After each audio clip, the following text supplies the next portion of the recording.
Assalamu alaikum dear students, hope you are doing well. Today our chapter number 2 biodiversity and topic is binomial nomenclature. It's our last topic of this chapter. Let's start it. Before starting, have you ever wondered why scientists don't call an onion just onion or a human simply human?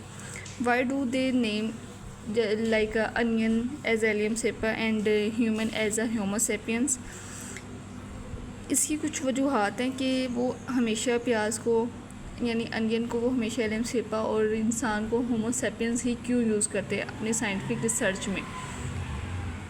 Imagine a scientist from Pakistan talking to another scientist such as in Japan, for example.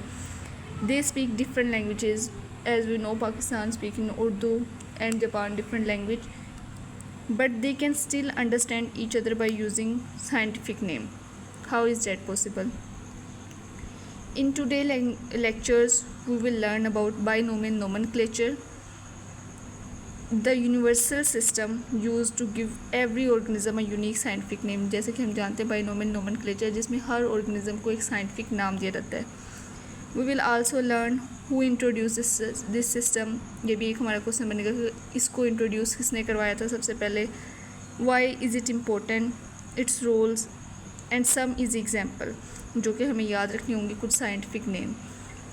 Let's start.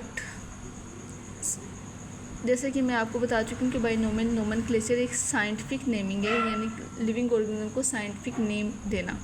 अब यहाँ पर सबसे पहले जो हमने पढ़ा था कि हम ये भी देखेंगे कि किसने ये इंट्रोड्यूस करवाया था. तो ये इंट्रोड्यूस किसने करवाया था? कार्ल लिनियस ने, जिनको साइंटिफिक नेम या system of giving scientific name organism का फाउंडर भी माना जाता है.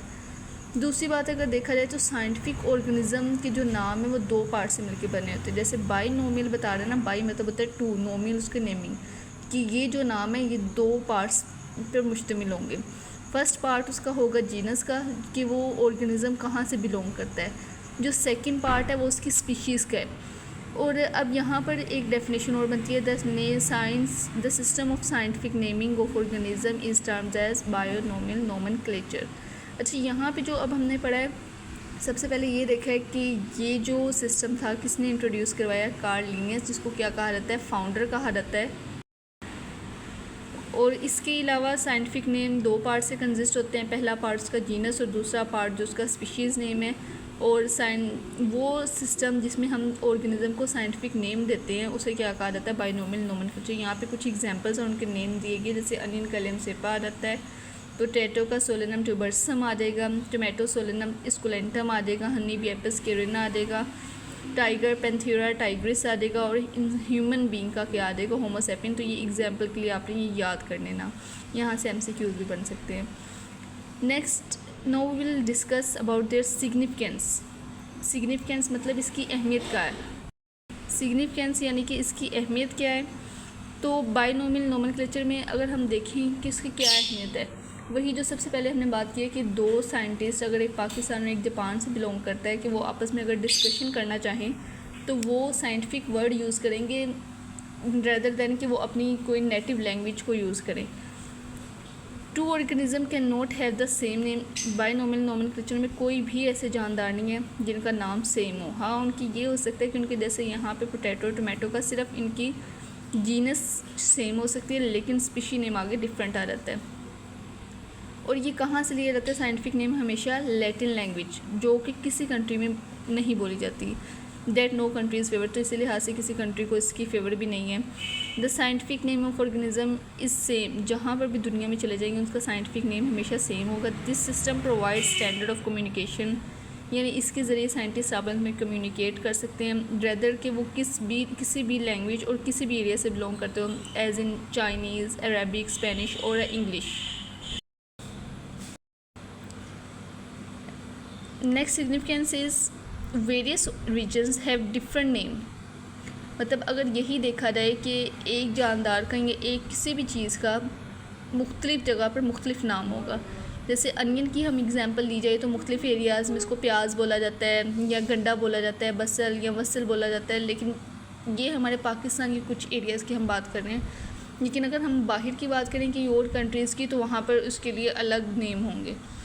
तो इन सब चीज़ों से बचने के लिए कि अगर आप किसी दूसरी कंट्री में रहते हैं वहाँ पे प्याज का कहा जाता है तो नहीं समझ आएगी, साइंटिफिकली अगर भी देखा जाए तो वो एलियम सिपा है जो कि वो समझा जा सकता है।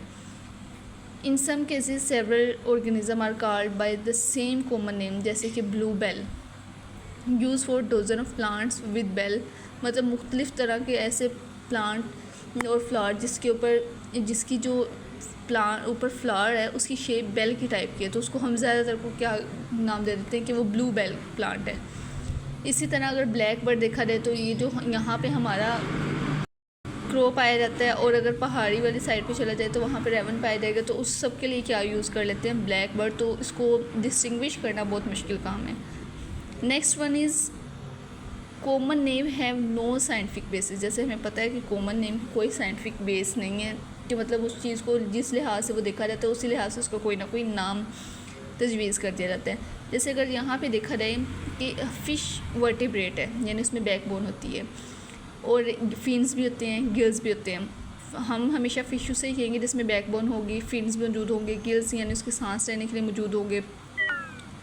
But several common names of silver fish, crayfish, jellyfish and starfish that do not fit to the true definition of fish, लेकिन मुख्तलिफ़ तरह की फ़िश जैसे क्रेव, जेलीफिश, सिल्वर फिश, इनको भी फ़िश की कैटेगरी में ही ऐड किया जाता है। तो इन सब चीज़ों से, इन सब प्रॉब्लम से बचने के लिए साइंटिफिक नेम दिए गए थे ताकि किसी तरह की भी कोई प्रॉब्लम का सामना न करना पड़े। नेक्स्ट अब रूल्स क्या हैं कि कैसे हम बाइनोमियल नोमेनक्लेचर यानी कैसे नेमिंग दे सकते हैं। तो सबसे पहले देखा जाए कि ये दिया जाता है इंटरनेशनल रूल्स के, इसके कुछ स्पेसिफिक रूल्स हैं, प्रोटोकॉल्स हैं जिसको फॉलो करना होता है। कुछ यहाँ पे दिखाई हैं। सबसे पहले तो जो वर्ड है वो हमेशा किस लैंग्वेज से होगा, लैटिन, जैसे हम पीछे पढ़ चुके हैं कि कोई भी किसी भी कंट्री की लैंग्वेज नहीं है। सेकंड वन, इसके 2 पार्ट्स हैं, जीनस, और वो हमेशा पहले आएगा और उसके बाद उसकी आ जाएगी स्पीशीज नेम, जैसे मैंने आपको पीछे बताया था ट्यूबरसम वाला। और इसके अलावा देखा जाए तो scientific name should be unique because same name can not be use for 2 different, मतलब यूनिक होना चाहिए, ये नहीं कि वो पीछे से रिजेम्बलेंस करे किसी के साथ, क्योंकि हर एक का डिफरेंट है।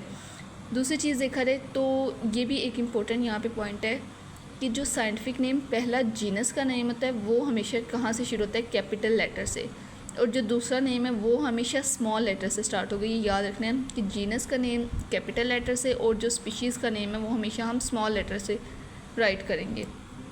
5th वन पे देखा जाए कि अगर हम प्रिंटिंग कर रहे हैं उस साइंटिफिक नेम की, हम उसको इटैलिक्स में लिखेंगे, यानी थोड़ा सा टिल्ट कर दिया जाता है इटैलिक्स में।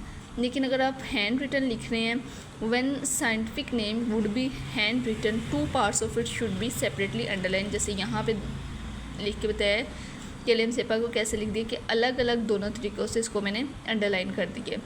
और यही मैंने आपको बताया था कि पहला जो जीनस नेम है वो हमेशा कैपिटल लेटर से स्टार्ट होगा और स्पीशी नेम हमेशा स्मॉल लेटर से स्टार्ट होगा। और अगर हम प्रिंटिंग वगैरह में या कंप्यूटर में इसको राइट कर रहे हैं, एडिट कर रहे हैं, तो फिर हम उसको इटैलिक्स में लिख देंगे, यानी थोड़ा सा टिल्ट कर देंगे। दैट्स फॉर टुडे, होप आप सबको अच्छे से समझ आ गया होगा। ओके, अल्लाह हाफिज़।